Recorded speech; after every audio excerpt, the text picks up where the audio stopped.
طيب التهذيب الايجابي ده مفهوم اخر للتربيه الايجابيه، بس هي الكتب لما بتترجم الانضباط بتترجمه تهذيب او انضباط ايجابي. طيب ليها معايير هنفهمها مع بعض عشان نوصل لرحله بدل العقاب احنا هنربي ازاي. اول حاجه اني احس دايما بالارتباط، الانتماء، الشعور بالاهميه. يعني ايه ارتباط وانتماء والشعور بالاهميه؟ ممكن حد كده يقول لي يعني ترجمه للكلام اللي موجود؟ يعني ايه ارتباط؟ يعني ايه ارتباط يا جماعه؟ يعني ايه انا حد مرتبط؟ ها اتمسك بالشخص اللي انا عايزه اخر درجه. اشكرك. الارتباط انه انا عايزه اتمسك بالشخص لاخر درجه، انا حابب بابا وماما، مرتبط بيهم، متصل بيهم حتى لما اتعلم ان انا مستقل، متصل بيهم حتى لما اتعلم ان انا بقيت حد اندبندنت كده في وقت المراهقه ماليش دعوه، بس انا عشان مرتبط وقت الشده بحبهم، هم ظهري، هم دول اللي انا بحب ارجع لهم. مثلا في وقت المراهقه بحب اخد جنب، مش بحب اكون مع الناس قوي، بس وقت ما اكون حاسس بازمه هعمل ايه؟ مرتبط بهذه الاشخاص.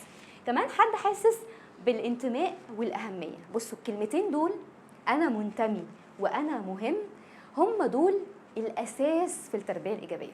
بصوا كده على جبلين التلج اللي عندنا، في جبل تلج هنا وجبل تلج هنا، بصوا عليهم كده، يعني حد كده يبص عليهم وحد يقول لي الجبل التلج ده ايه الحاجه اللي بتميزه عامه، مش شرط واللي مكتوب، عامه جبل التلج ده ايه اللي بيميزه يا جماعه؟ اللي مش باين منه اكبر من شكرا يا ساره. اللي مش باين من جبل التلج هو الاعمق والاكبر والاضخم من اللي باين. خلاص؟ الجبل التلج في التربيه الايجابيه بيقول لنا ايه؟ بيقول يا جماعه خدوا بالكم، السلوك الظاهر اللي باين قدامنا، البيهيفير ده اللي احنا عمالين نتحكم فيه، الريزلتس، النتائج اللي احنا بنشوفها دايما دي، والبيهيفير السلوك، ما هي الا حاجتين مهمين جدا، لخبطه فظيعه مريعه بتحصل في حاجتين، حاجه اسمها الانتماء وحاجه اسمها الاهميه. اني احس ان انا منتمي واحس ان انا مهم، فبرمي لك شويه سلوكيات، كل حد بيرميها بشكل، حد بيرميها بالكذب، حد بيرميها بالعند، حد بيرميها بالانتقام، حد بيرميها بشويه بلخبطه.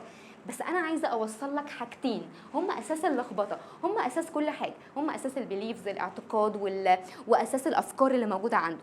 خلل. وعشان نكون متفقين، عشان ما حدش يحس بالتقصير يا جماعه، ما حدش فينا كامل، فطبيعي عادي جدا ان كل حد عنده نسبه من الاحساس او الاحتياج للشعور بالانتماء والاهميه. انا اهو كأم جاي النهارده ادي تربيه ايجابيه، بنتي في وقت بتشعر بعدم انتماء واهميه وبترميني شويه سلوكيات، ممكن صوتها يعلى فجاه، ممكن فجاه احس ايه اللي بيحصل ده، ايه اللي بنمد ايدينا بالشكل ده، في حاجه عايزه تتقال. ايه هما؟ انا انتمي، انا مهم، انا عايز الحاجتين دول، هما دول اساس اللخبطه اللي اتبنى عليها علم التربيه الايجابيه. طيب في معيار مهم، ده اللي اتحط في الاعلان وده اللي احنا يمكن يعني الاساس بتاع التربيه الايجابيه، بنسميهم الرجلين بتوع التربيه الايجابيه، العطف والحزم. to be kind and firm. و to be kind and firm ده اللي قايم عليهم يا جماعه ال 52 اداه بتوع التربيه الايجابيه، قايم عليهم كل ادوات التربيه الايجابيه، عشان نتعلم من خلال المهارات المختلفه ازاي to be kind and firm. وحاجه مش هتيجي كده، احنا اتفقنا من شويه، ما كنتوش برضو جيتوا على مبدا اسمه كي اس اي، وقلنا كي اس اي مش توقيت السعوديه، كي اس اي دي نوليدج سكيلز اتيتيود، ان النوليدج اللي انا باخدها، المعلومات بتتحول بالتدريب لمهارات، والمهارات بالتدريب بتتحول لاتيتيود، بتتحول لسلوك معاش. وبالتالي هي الكايند اند فيرم هي مهارة أنا هتعلمها. عشان كده التربية الإيجابية بتديني إيه؟ مجموعة كبيرة من الأدوات أحاول من خلالها أتعلم وأدرب نفسي، وأقع عادي، هقع عادي، لأنه إحنا بنقع عشان عندنا حاجة اسمها إيه؟ من شوية قلت عليه التيار الآلي. التيار الآلي ده الطريقة اللي إحنا اتربينا بيها. فأنا أكون قاري حاجة كويس جدا وأنا هعملها النهاردة، بس أجي في لحظة غضب كده تقع مني، تضيع مني، فأنا غصب عني هتدرب تاني. كايند اند فيرب ده الاساس، بنسميه اما رجلين التربيه الايجابيه اما الشهيق والزفير، مفيش حاجه تنفع لوحدها. خلاص؟ طيب ايه تاني؟ هناخد بالنا انه التربيه الايجابيه او الادوات بتاعتها لما بنطبق الحزم والعطف هي فعاله بس على المدى الطويل. ليه بنقول على المدى الطويل؟ في كتير مننا عنده خطا شائع، انا النهارده انا اهو بقيت كويس، طبقت مثلا البانش شير، ده قرر السلوك تاني، هو في ايه؟ او ما كررهوش، فخلاص بقى الولد بيخاف، فهيخاف من البانشير ده الوقت لحد ما يجيله مناعه منه، فمش هيخاف منه تاني.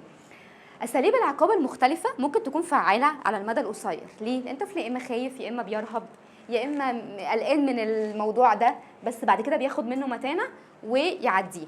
اما التربيه الايجابيه لانها مهارات بنتعلمها، وفي الاول وفي الاصل زي ما انتوا قلتوا بنشتغل على مين؟ على نفسي انا، فهي فعاله بس على المدى الطويل.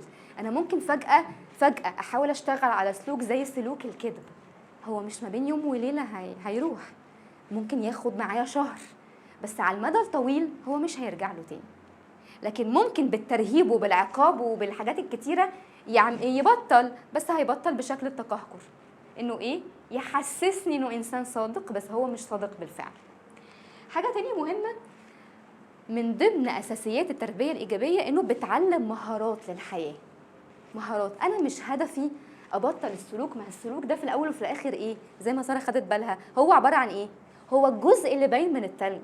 انا مش هو ده هدفي، انا هدفي اعمل ايه؟ اكسر في اللي تحت ده، اظبطه، اخلي فيه متانه اقوى من تحت.